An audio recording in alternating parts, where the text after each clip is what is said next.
President Trump is now floating the idea of running for a third term in some of his strongest comments yet.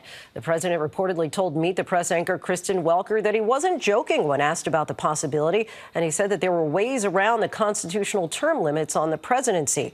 President Trump is also threatening tariffs on Russia over Vladimir Putin's recent comments about President Zelensky.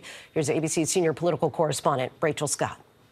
Tonight, President Trump reportedly says he's considering ways to serve a third term, a move that would require breaching the two-term limit outlined in the Constitution. The president telling NBC's Kristen Welker, quote, "There are methods which you could do it," when asked to clarify, saying, "I'm not joking," later adding, "It's far too early to think about it."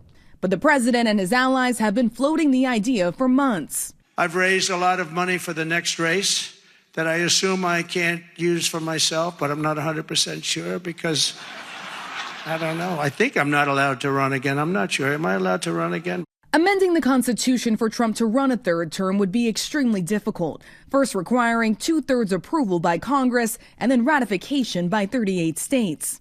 With the president now just days away from imposing tariffs on foreign cars and auto parts, Trump now threatening even more on Russian oil.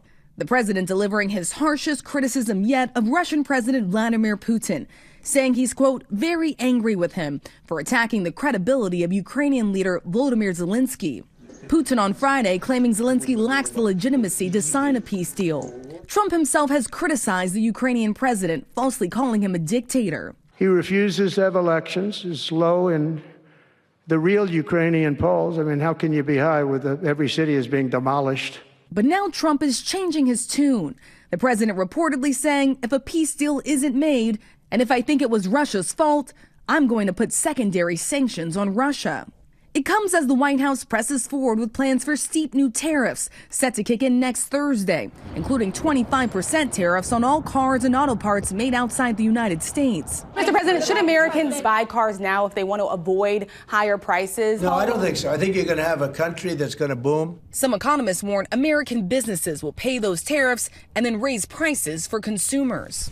By one estimate, the price of a new car should shoot up more than $6,000 by next year. It's the economic consensus that actually, in fact, car prices will go up. It's just very hard to find things that are solely produced in the United States. And even those car makers that are most insulated from tariffs do get some kind of parts from abroad or steel that is going to increase the cost of that vehicle. The president reportedly saying, I couldn't care less if foreign automakers raise prices. I hope they raise their prices, because if they do, people are going to buy American-made cars. And the president says those tariffs will be permanent. Meanwhile, Lindsay, the president's senior advisor, Elon Musk, is here in Wisconsin, where there is a battle over a single seat on the state's Supreme Court. This could have big implications for abortion rights, election laws, and Musk will be here in attendance handing out $2 million checks to people who signed his group's petition. Lindsay. Rachel Scott for us in Wisconsin. Thank you.